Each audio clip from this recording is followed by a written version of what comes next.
Kia ora, I'm David Chaston with 90 at 9, brought to you by interest.co.nz. This is where you get everything you need to know in 90 seconds at 9 o'clock with news. Retaliation on retaliation seems to be the order of the day in the US tariff policy, exactly as observers had expected.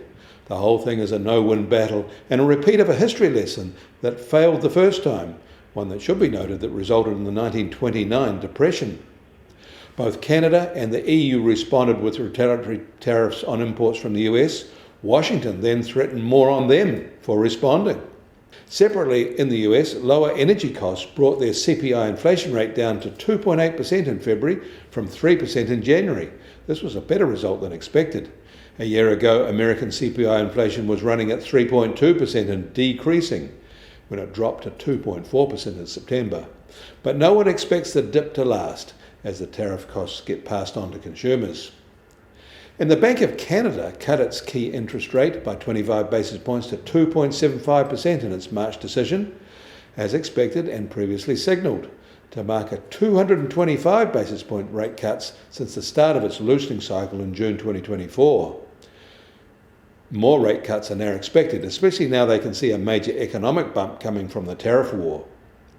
And Japanese producer prices are still rising at 4% year on year in February, reinforcing how embedded inflation has become in Japan, and probably at a higher level than they're comfortable with.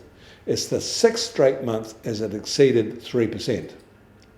And India's CPI inflation rate fell sharply in February, down from 4.3% in January to 3.6% in February, a fall larger than the 4% expected.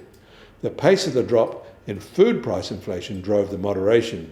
This will probably lead to more rate cuts by their central bank.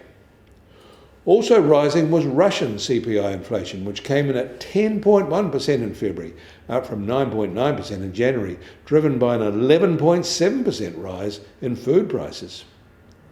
The US Treasury 10-year yield is now at 4.30%, up 4 basis points from yesterday at this time. And the price of gold will start today at just over $2,933 an ounce, up another $17 from yesterday. And oil prices are up $1 at just on $67.50 a barrel in the US, while the international Brent price is now just under $71 a barrel. And the Kiwi dollar is now at 57.3 US cents, and up 20 basis points from yesterday. Against the Aussie, though, we're unchanged at 90.8 Australian cents.